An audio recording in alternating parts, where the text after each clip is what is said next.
নকশা লাইভের সকলকে স্বাগতম। এই মুহূর্তে আমরা জানব কিভাবে আর্টবোর্ডের পরিবর্তন করতে হয় এবং ডকুমেন্টে কিভাবে নতুন আর্টবোর্ড তৈরি করতে হয়। তাহলে চলুন দেখা যাক।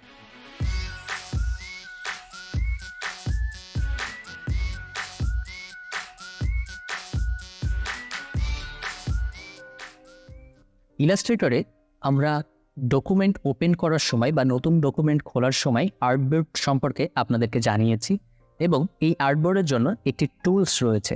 দেখুন, আর্টবোর্ড, যার শর্টকাট শিফট ও, অর্থাৎ এই টুলসটি দ্বারা আপনি আপনার আর্টবোর্ডের পরিবর্তন করতে পারবেন এবং নতুন আর্টবোর্ড তৈরি করতে পারবেন। তাহলে চলুন দেখি। প্রথমেই আমরা দেখব কিছু ডিফল্ট সাইজ দেওয়া থাকে আমাদের ইলাস্ট্রেটর ইন্টারফেসে। এখান থেকে আপনি আপনার প্রয়োজন মতোটা বেছে নিতে পারেন। অন্যদিকে এটা হরিজন্টাল এবং ভার্টিক্যাল, যেটি আপনাদের ডকুমেন্টে দেখিয়েছিলাম। এরপর আপনি যত নাম্বার আর্টবোর্ডে আছেন বা আপনার আর্টবোর্ডের নামটি এখান থেকে আপনি দেখতে পারবেন।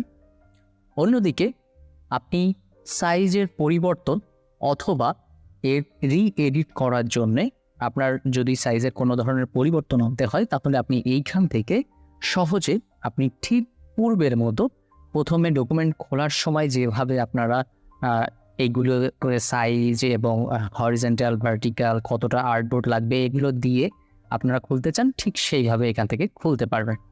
পরবর্তীতে এটি হচ্ছে এক্স অক্ষ বরাবর, অর্থাৎ ডানে বা বামে কতটুকু দূরত্বে থাকবে এবং এটি হলো এর হাইট এবং উইডথটা কত হবে সেটা আপনারা এখান থেকে দিয়ে দিতে পারেন এবং ডান পাশের প্যানেলেও সেম।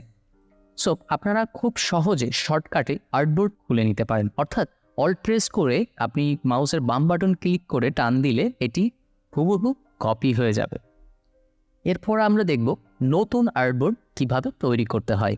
প্রথমেই আমরা আর্টবোর্ড টুলসটি সিলেক্ট করব এবং আমরা ধরে মাউসের বাম বাটন ধরে এটিকে টান দিব, অর্থাৎ যতটুকু আমার প্রয়োজন আমি যদি মাউসের বাম বাটন ক্লিক করে টান দিই ততটুকু একটি নতুন আর্টবোর্ড তৈরি হবে।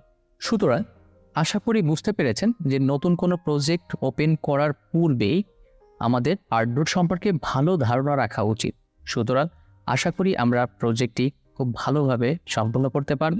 ভালো থাকবেন, সাথে থাকবেন সবাই।